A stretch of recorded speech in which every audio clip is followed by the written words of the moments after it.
Hello, Geek fans.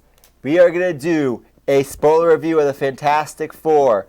We're Geeks at the Movie. I'm Shane Goodrich. This is Jacob Desitels. But let's get right into it. You have heard by now that Fantastic Four is not exactly the best movie.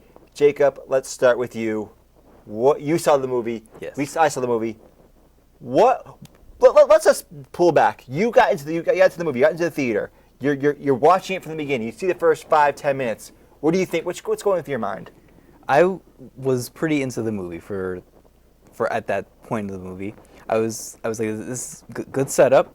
They're doing some good jobs here, and honestly, throughout the next maybe hour or so, I was into the movie.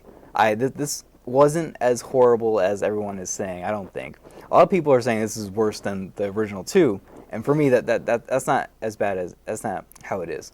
It's not the best movie. I wasn't like this is great when I was into it. I was like this is good. It's fine. It's working. But so okay, let's just stop. Yeah. So you're in the first hour, and I gotta say, Jacob, I agree with you. Yeah. The first hour, I'm watching it. I felt it's a little slow. I wish there was a little more happening. But there's nothing like I'm not cringing. Yeah. Like in the first movie, it was just I was constantly like, this is why they do make this decision. Yeah. Like I see the characters. There's a couple of little wonky things like apparently the characters are supposed to be like 19 or 20. But that makes absolutely no sense. They're obviously in their mid-20s. Yeah. I mean, one of the characters is 30, the actual actress, but whatever. Okay. Yeah. Some of the scenes feel a little strangely edited, like there should have been more. Yeah. Well, one of the things they did was they introduced these really interesting side plot stories, and they totally forget about them. They forget about them. Yeah. But still, we'll know all that. I was relatively into what was happening. Like, okay, this is a reasonable setup. Okay, these characters are coming together. Some of it's a little wonky, but it's a comic book movie. I can go with this. Yeah. Now we're past the halfway point. Suddenly they've gone to Planet Zero, wherever the hell it's called. They come back. And now it's 1 year later. Yeah. At the 1 year later point, I was still into the movie, honestly. But I was like, why did they skip 1 year? That's when it could be interesting. That was the best part of the movie for me, was right after the powers, and they briefly do this horror element. Yes. When he's crawling out of the spaceship, that was awesome. I love that. Yes. That scene. Then they're all strapped in, and he's all stretched out. And then Johnny Storm, is that his name? Yeah. He's on fire, and he's screaming. Yeah. And the thing is still like a rock, and he can't really move. Yeah. And it's really this weird body horror thing. Yeah. And it's freaky, and no one knows it's happening. Then 1 year later. Yeah. Wait, what? What do you mean 1 year later? I want to see more of this. Yeah. I know. I want to see them get used to their powers. That's the most interesting part about origin stories. Right. Is them learning how to use their powers. But I was like, okay, that's a negative, but I'll move on. Keep watching the movie. And then another thing about this movie is there's not a lot of action. But there was this one scene with Reed Richards when he's fighting those soldiers in the forest. That was a pretty cool scene. Yeah, I thought he used his powers well. But he's doing the stretching thing, smashing soldiers. But it was too quick. No. It was over right away. I want to see more of this. That was their big action set piece until the end, which we'll talk about in a moment. That was the part. So up to this point, we're nearing the end. We're nearing that last 10 minutes. The whole thing I'm thinking about was where's the action scenes? Nothing's happening. What the hell is going on? All that setup was great, but now give us the action. And then they cut scenes. There were scenes in the trailer. Yes. Things coming out of what the hell's going on? Why isn't this in there? There was so much in the trailers that weren't in this movie. Just weren't there. Fox just cut him out. So it just felt like this weird. That was part of the problem with the editing. It felt like stuff was just rearranged last second by some guy who didn't know what he was doing. Yeah. And then, do you want to get into the real negatives now? Yeah. So we're watching this. Blah blah blah, and suddenly they're going to go back to the Planet Zero, and lo and behold, guess who they find in Planet Zero? Who do they find, Jacob? Dr. Doom. Whoa! Holy motherfucker! Wow! I cannot believe what happened at this point, Jacob. What were your thoughts? Okay, seeing Dr. Doom, I wasn't I didn't really like his appearance, but that wasn't the biggest negative No, for me. he looked like a jackass. I couldn't stand the way he looked. I was like, what the fuck is this? But why he looked that way, I thought was interesting. His suit got melted onto his body. I was like, okay. Yeah, it makes sense. Just make him look better. Yeah, don't make him look like a fucking jackass. He's so terrible looking. And the best part about Dr. Doom is the badass mask, right? He's like, look at me, I'm a badass. And now he's like, Dr. Doom. But I liked it still when he's going through that hallway, blowing everyone's head and everything. Right. I was like, this is more of that horror element. More of that freaky horror element. He's just killing people like indiscriminately. Yeah, and then then spoilers. This is obviously a spoiler review. He kills the father. With Throwaway scene. Yeah, and then no one gave a fuck after that. Then he goes back to Planet Zero. Oh, this one made no sense about that too. You're going to ruin my place. All I want to do is go back to Planet Zero. No, we can't let you go back. Yeah, what do you exactly. mean you can't let him go back? Just let him go back. Exactly. My friend said that to me when we were sitting in theater. He's like, if they just went back, they wouldn't have any problems. He's not the bad guy. Yeah. The other people are the bad guys. They are preventing him from just going back. I just want to go back. That's all I want. Just let me go. No, you have to be. Why does he have to stay there? Who cares? The guy has already killed a bunch of people. He's obviously psychotic and super powerful. He just wants to go back to his own place. You're the one that ripped him out of there. You're the one that did this. What the hell? This makes no sense. Yes. He's not even the bad guy. You're the one screwing him over. And then the movie, it was a completely different movie after that point. Right. It made no sense. They'd go back, and that fight scene was so god awful. That was like a sci-fi show. It was really terrible. And Dr. Doom's powers also, I gotta say, they were bizarre. I never could quite tell what he could and couldn't do. Yeah. Because he's killing some people just like with his mind, but like with like Reed Richards, he's like, let's fight it out. Like what? They completely. It's like they just threw away the script and then forgot about everything that they set up. Yeah. And all the characters change. Suddenly, Yes. Reed Richards is now instead of like some nerdy scientist dude. He's like, well, now I've suddenly learned martial arts and I'm a badass fighter. And I'm a leader. Yes. And I'm gonna do all this cool stuff. I'm gonna do like Scorpion. Come here. It made no sense. It's like Fox was like, oh, okay, we have to make a superhero movie now, but they didn't know what they were doing. No clue what they're doing. Because the part where Thing said it's clobbering. Oh. I wanted to stand up and leave. I wanted to clobber the movie. It was so stupid. It was obviously it was shoved in there. Yes. There was some executive going, let's see here, check mark this. Wait, we don't have the clobbering line. Get that in there. Get that shit in there. We need that.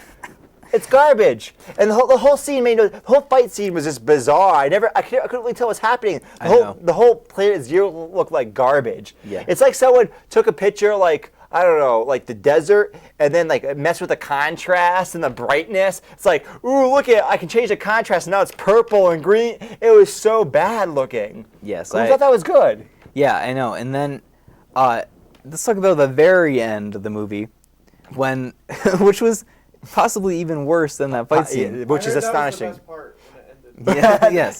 The Joe Eye is correct. It was the best part when it ended. But right before it ended, what were they thinking? I know. Just that line when he's like, wait, what did you say? Say that again.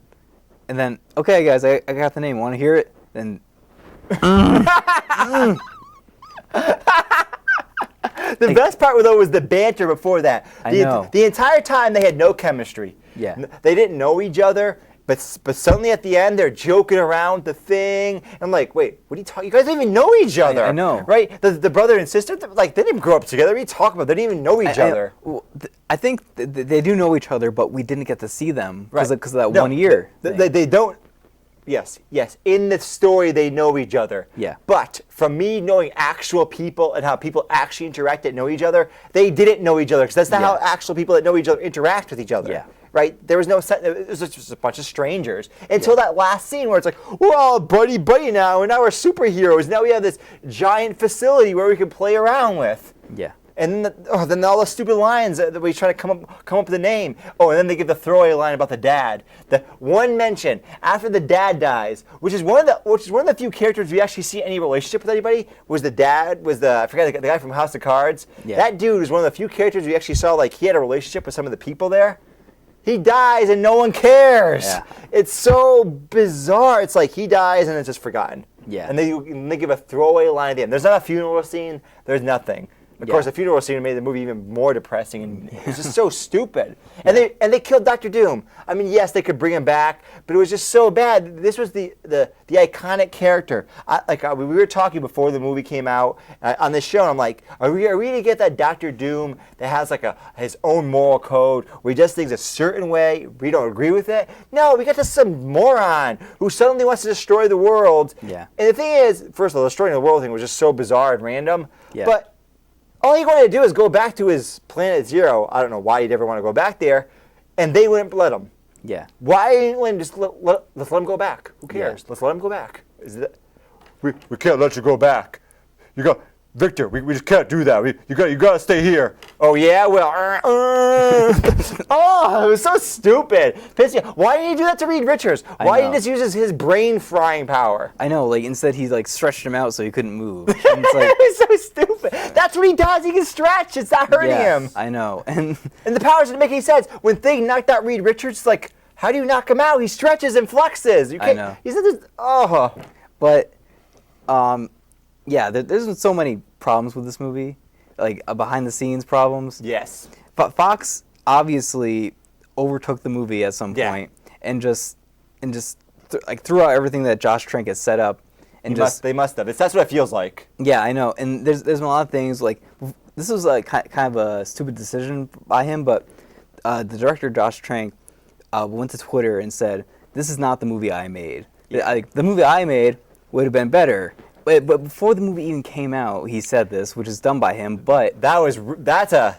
What are you thinking, dude? You have a career. Yeah. But it does give us some interesting insight into the movie. Yeah. I'm like, dumb move by him, but interesting for me because that tells you a lot. Before the movie comes out, Yeah. he's sabotaging his own movie by saying that. Yeah. Not less people see. I mean, this movie made like $25 million. Yes. It was ridiculous. Other movies made more money. Now, and Jacob, I'm going to have to disagree with you a little bit. I do think the first movie is worse. The first movie I couldn't even finish was so bad. But I like the Silver Surfer movie more, significantly more. So the Silver Surfer and the Green Lantern films, I actually enjoyed. They're not good movies. They're bad movies. But the things that they did well, there's a few, not that many, but the few things they did well, like I really like the Silver Surfer as a character. I like Green Lantern on the Green Lantern planet. I really enjoyed that. Here, I didn't really enjoy anything. The first half of the movie, which is not bad, it's not good. That's the problem. It's not bad. They don't do anything. There's nothing cringeworthy. There's nothing terrible, but it's just kind of boring. That's the problem. Because there's no. Apparently, originally there were supposed to be 3 action set pieces. Yeah. Now there's 1, and it makes no sense, and it's bad. And it's like the special effects dudes. They were under pressure. You gotta get this done. You gotta get this done. You gotta get this done. Yeah, I disagree with you a little bit about the first half of the movie, the quality of it, because honestly, if it wasn't for that, the ending, honestly would have actually enjoyed this movie. I would have given it a positive score. Because do you want to give it a score now? Yeah, I can give it a score. Okay, so we do things kind of differently. I give out of 10. Shane does out of 5. 5 stars. Okay, so I'm gonna start off. If it hadn't been for the last 20 minutes of that movie, I probably would have given this movie honestly a 7 out of 10. But because of that, I'm going to give it a 5 out of 10. It's not That's horrible. generous. That is. Yes, He's being. yes. He's a generous man, folks. It's not an awful movie, except the last 20 minutes are awful. They are completely, just a totally different movie. So because of that, I'm giving it a 5 out of 10. I still honestly enjoyed the whole setup and everything, but they didn't follow through afterwards. I'm going to do the same thing you did. So if it wasn't for the ending, this movie, maybe, it's hard to say because without the ending matters so much. Yeah. The problem is, like all that exposition, all that stuff beforehand, it gets ruined by the ending. It's like I wasted my time. Maybe it could have gotten to 3 stars, but it probably still would have gotten 2. But either way, I'm giving it 1 star. By the way, I can give 0 stars to movies if it's a complete joke and disaster. But I'm giving this 1 star. This is a terrible movie. This is maybe slightly better than the first movie, which I might give 0 stars. So I couldn't finish the first movie. A movie that I can't finish that's that bad, you get no stars. I managed to finish this movie, but if that last fight scene went on any longer, it was only 10 minutes. I probably would have stopped watching it because Yeah. it's so bad. So I almost want to say don't watch it, but at the same time, it's Yeah. such a train wreck. It's Yeah. kind of interesting. Yeah, I would recommend you go watch this movie. Find a way to watch it. Don't pay for it. Yeah, But because because you just want to be part of the experience. right. of You want to be seeing- part of hating on it. Superhero movies. Yes, exactly. So this has been Jacob Does Tales and Shane Goodrich. We're Geeks at the Movies. Stay tuned for other exciting reviews.